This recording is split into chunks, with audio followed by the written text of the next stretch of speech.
It's a dark and stormy night, friends. And the windows all had fog on the outside because it is warm. It's 58 degrees Fahrenheit, 15 Celsius outside. Look at that wind ripping through. It rained all day. And it's going to be a stormy night tonight. I went up and there's lots of stuff in the attic. But I think it's the perfect day. As the sun goes down, I believe it's the perfect time for Story Sunday.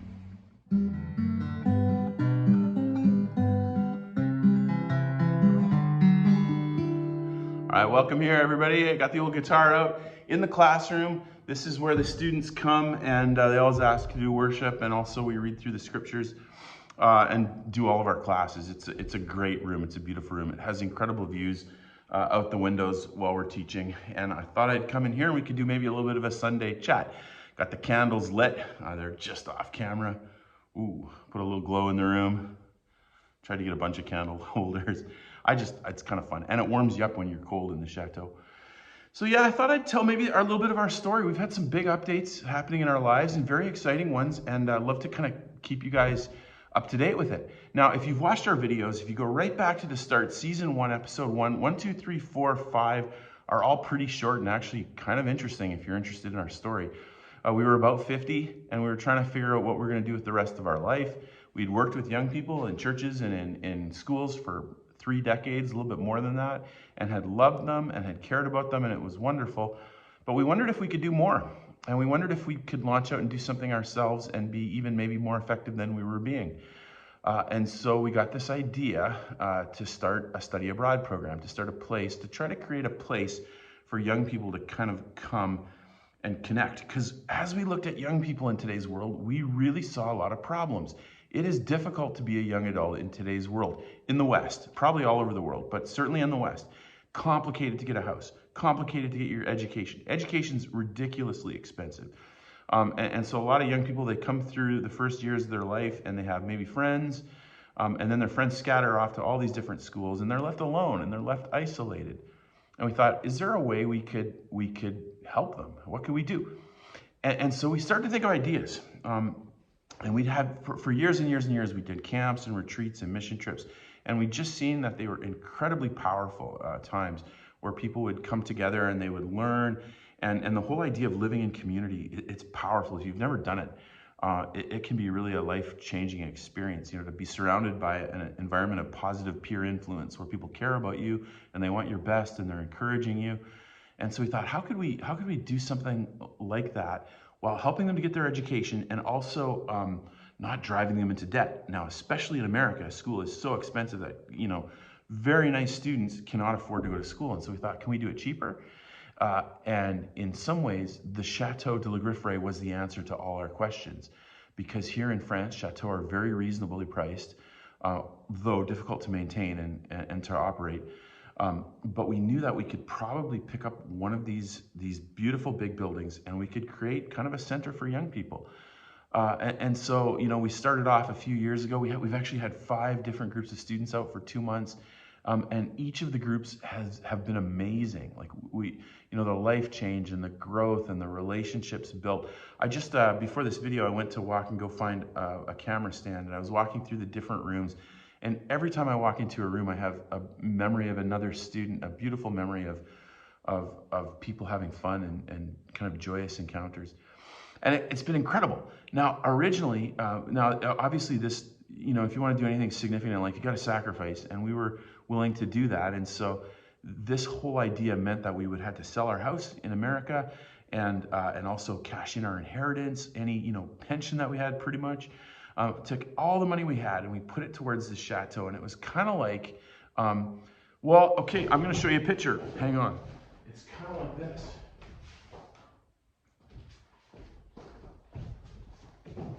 I think I've shown this before, but really this is a great picture. Someone drew this. Isn't this beautiful? Someone drew this and sent it to us.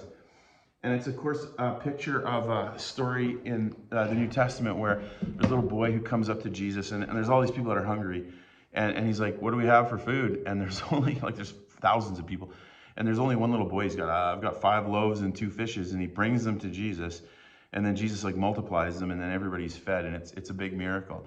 And kind of we wanted to do that too. We wanted to say, look, here's our 5 loaves and our 2 fishes. This is all we got, and we're going to put it into this thing, and we're going to try to start this, this ministry, this nonprofit. And it's been great. And our plan, I think, was a good one. We figured I could keep teach half the year in the States, and come over here, and we run this program. Now it's challenging because this house needs a lot of love and a lot of attention. So to be gone for half a year has always been challenging. And I was just a teacher, so I wasn't making a huge amount of money either. And Leslie was a designer, but she makes a good wage by the hour, but of course she's here as well. So it was a good plan, and we were able to kind of support the program ourselves, which is awesome. And that was our plan. But then if you've been following our story, you know that in 2 weeks, my school, as it has been, sort of ceases to exist. We got merged. We are merging with another bigger school, and that school is shutting down a bunch of programs. So in retrospect, that's probably a good thing. For a couple of years, when we were out in France, we realized that it was really powerful, our time out here, and it was time well spent. And we had thought quite often, maybe we should come out here full time, and really put our full effort into this thing. Because every session we had has pretty much been full. During the COVID years, it's a little tough to get students. Everybody was scared to travel. But, we've got lots of students coming out, and it's been amazing. And so we thought maybe we should be out here full time. But Multnomah had been really good to us, and we felt loyal to them, and we loved them, and I enjoyed teaching in the States. Our kids are in the States. And so, we held on to that. And not only love and loyalty, also probably a bit of fear, right? Because it's kind of scary to let go of your source of income. But that wasn't God's plan. God's plan was to move us on. And kind of in retrospect, we're kind of excited about it. We're going to be out here all the time, and we're going to try to make this thing go. And so I guess what I'm wanting to say is thank you guys for coming along with us. People watching on YouTube, folks on Patreon, we've had friends support us. All of that has been huge in helping us to do this. Because we went into this thinking we could do it alone, but it's a huge, huge task. And so having people come alongside has been great. Whether it's somebody that watches our videos, you'd be surprising how often this happens. One of you guys will be watching your videos and like, oh, my grandchild should go to that program, or my friend's daughter would be good here. And so students start calling up, and we were like, how do you hear about us? And they're like, oh, my mom's best friend watches your videos and then told me to check it out. And then they, and suddenly we've got students. So thank you guys very much. Even YouTube, I mean, YouTube's not super it's not like you're not gonna get really rich at our levels, but it does give revenue. And so we're gonna try to work hard on putting out lots of videos. That's gonna help support us. Some folks have come alongside us on Patreon, and that has been extremely helpful. That money is like taxable income to us. So we use that to buy chainsaws and to buy tools and things, and that's been super helpful. Now I want to be careful here because I know some people get annoyed when Chateau owners come on and then they talk about, they try to sell stuff or they try to, get your money one way or the other. And I get that, because if you don't know the Chateau owner, you're thinking, look, you're rich. How'd you buy this Chateau? Why are you asking us for money if you can't do that? And I get that, and I realize that a lot of you guys don't know us that well, so you don't know that we're actually not rich, and we're actually trying to do some good in the world. But so I'll try to keep on these videos. We're going to try to keep that, that kind of stuff on the down low. You'll notice we don't talk about Patreon very much. Obviously, it's helpful, and there is a link, by the way, on a lot of our videos. But this is good news. A couple of years ago, we did form a nonprofit organization, and as part of that, we had to bring on board members. And initially, I'll be honest, it's nice to have control.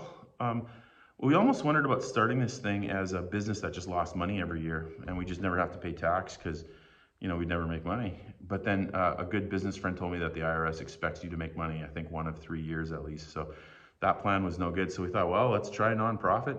And as part of that, you have a board. Now, the board's been fantastic. We have really wise friends who have come alongside, and they've given us good advice. And a couple of them came up to us and said, hey, we should really consider raising some money to support this. This is a good thing you guys are doing. You should let people become involved in it. And so I was a little bit hesitant off the first, but now that we're out here full time, I'm a little less hesitant. And so I won't talk about this a lot, but if you are interested in that, and this is probably not for everybody, because I realize people watch this differently. For some of you, you know, this is a super casual thing, and that's great. We appreciate your view. You know, like and subscribe, as the YouTube people always say. That totally helps us. Making comments helps us. Thank you very much. Some of you guys maybe will watch it just because you love seeing a beautiful building restored, and that's great. We're glad to have you along. And again, watch the videos, or even sometimes people do Patreon. That's fantastic. And then there's probably some of you that are like, I kind of resonate with what we're doing with young people. You've seen the world, and probably these, like if you're a Christian, for example, and you're concerned about young people, you might be like, you know, I'd like to support that. And if you would like to support that, we would be happy to take your support. I'm going to put a link on the bottom of the description of the video where we've actually had some volunteer friends come and help us set up kind of a donation page, which is fantastic. And some of our friends here are really experienced, and so they had some really good suggestions. Now, again, there's a lot of good places to donate money in the world, and so, you know, if you're supporting famine relief, or there's 100 good things, you know, hospitals in you know, poorer parts of the world, those are great causes, and keep supporting them. Like, you don't have to send it our way. But I will tell you this, 100% of the money that comes in, we will put towards what we're trying to do here. We still aren't taking a salary from this, so it's still, at this point, volunteer for us, and we'll work real hard for it, and we appreciate your support. But rest assured, I'm not going to talk about this every week. You're not going to have to sit through this if this makes you uncomfortable. I know a lot of people are uncomfortable. I'm personally uncomfortable so I get that, we get that, and we won't talk about it. But if you'd like to support us, we would love to have your help. It's a short one today. It's a short video. We're trying to stay ahead of these 25 videos. But thanks for coming along and giving it a listen. We'll go for a little walk with the candlelight maybe as the video comes to an end.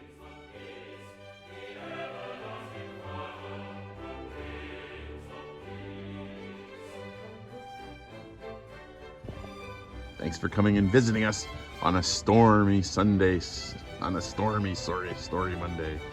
On a stormy story Sunday.